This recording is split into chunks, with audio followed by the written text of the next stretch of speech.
كاين اللي كيعيش في الظلام وكاين اللي كيشوف النور وسط الرماد.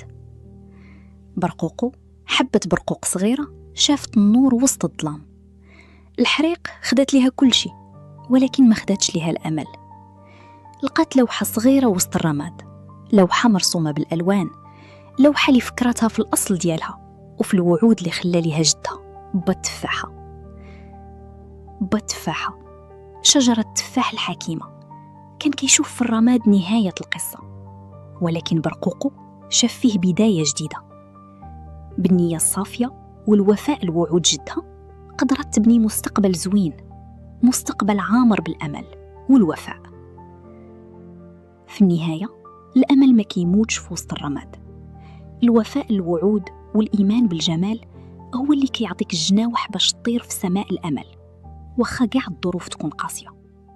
تهلاو في وعودكم، حيت دابا هي أغلى حاجة عندنا.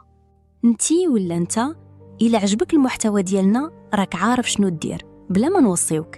شكرا حيت بقيتي لآخر الفيديو.